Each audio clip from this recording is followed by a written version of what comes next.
Suicide करने का मामला सामने आया है। कोटा में लगातार छात्रों के सुसाइड के मामले सामने आ रहे हैं। फांसी लगाकर एक छात्र ने जान दी है। यूपी के मिर्जापुर का रहने वाला था छात्र। बता दें कि पीजी में रहकर नीट एग्जाम की तैयारी कर रहा था और कोटा के दादाबाड़ी शास्त्री नगर की ये घटना बताई जा रही है। मौके पर पहुंचकर पुलिस ने जांच पड़ताल शुरू कर दी है। फांसी लगाकर छात्र ने यहां पर जान दी है। पीजी संचालक से भी बातचीत की जा रही है। उत्तर प्रदेश के मिर्जापुर का रहने वाला था ये छात्र और पीजी में रहकर नीट परीक्षा की तैयारी कर रहा था छात्र। कोटा के दादाबाड़ी शास्त्री नगर इलाके की घटना है जहां कोचिंग छात्र ने सुसाइड किया है। मौके पर पहुंचकर पुलिस ने जांच पड़ताल शुरू की है। हालांकि अब तक कोई जानकारी सामने नहीं आई है। अभी जांच पड़ताल चल रही है। पीजी संचालक से भी बातचीत की जा रही है और छात्र के परिजन भी कोटा पहुंच रहे हैं, जिनसे पूछताछ में जानकारी पुलिस की टीम हासिल करेगी। सूचना मिली थी कि एक पढ़ने वाला बच्चा नीट की तैयारी कर रहा है, उसने सुसाइड कर लिया।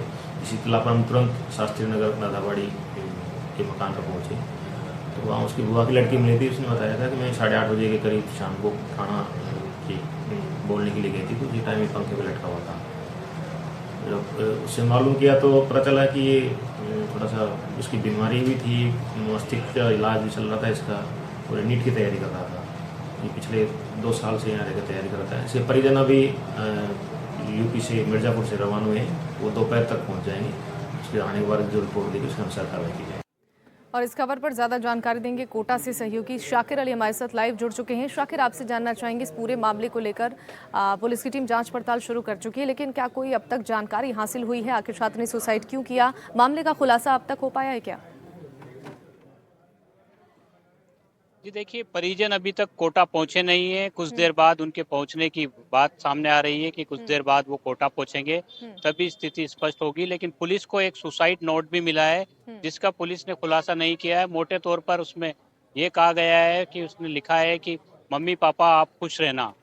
इसके आगे पुलिस ने जानकारी नहीं दी है। जो हमें जानकारी मिली है उसके मुताबिक, लेकिन कहीं ना कहीं जो है ये मामला भी डिप्रेशन से जोड़कर देखा जा रहा है, क्योंकि ये छात्र जो है ये दूसरी बार नीट की परीक्षा में शामिल होने वाला था। इससे पहले भी जो है ये एक बार एग्जाम दे चुका है। जिस तरह का घटनाक्रम हुआ है उसके बाद से एक बार फिर सवाल खड़े हो रहे हैं कि आखिरकार जो स्ट्रेस का शिकार बच्चे हैं उन तक टीमें क्यों नहीं पहुंच पा रही, समय पर उनकी काउंसलिंग क्यों नहीं हो पा रही है। जिस पीजी में रह रहा था वहां पर इसने दरवाजा नहीं खोला कमरे का।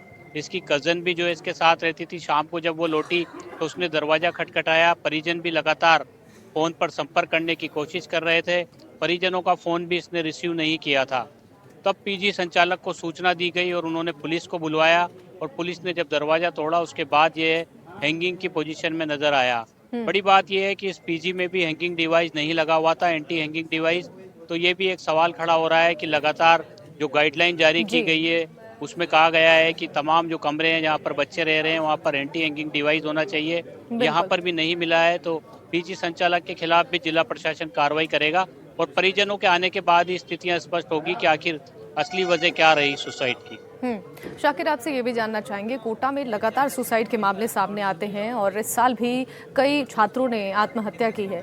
प्रशासन कोशिश करता है अपनी तरफ से कि इस पर रोकथाम हो, पूरी कोशिश की जाती है, बावजूद इसके ये मामले बढ़ रहे हैं। आखिर इसके लिए जिम्मेदार कौन है फिर? जी देखिए, प्रशासन की ओर से पूरी कोशिश की जा रही है। गेट कीपर ट्रेनिंग एक प्रोग्राम चलाया जा रहा है। इसके अलावा कोटा पुलिस ने भी कई सारे जो है अभियान छेड़ रखे हैं, लेकिन इन सब के बावजूद जो है मामले थमने का नाम नहीं ले रहे हैं। अंकुश जरूर लगा है थोड़ा सा, लेकिन ये सिलसिला थम नहीं रहा है। कहीं ना कहीं काउंसलिंग की जो कमी है वो अभी भी नजर आ रही है। जो माइक्रो लेवल पर काउंसलिंग की जानी है, क्योंकि बच्चों की तादाद बहुत ज़्यादा होती है और काउंसलिंग और उनके साथ में उन पर मॉनिटरिंग करने वालों की संख्या बहुत कम।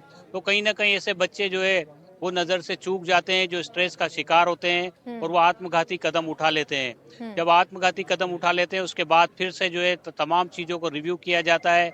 अब एक बार फिर जो है तमाम जो प्रशासन की टीम है, जो काउंसलिंग के काम कर रहे हैं लोग इस पूरे फील्ड में, वो तमाम लोग फिर एक्टिव हो गए हैं। कोशिश ये की जाती है कि बच्चा जो है तनाव में जब हो तभी उसको ट्रेस कर लिया जाए और समय पर उसकी काउंसलिंग कर ली जाए ताकि उसकी जान को बचाया जा सके। लेकिन इस साल भी जो है अब तक करीब 1 दर्जन से ज़्यादा स्टूडेंट सुसाइड के मामले सामने आ चुके हैं।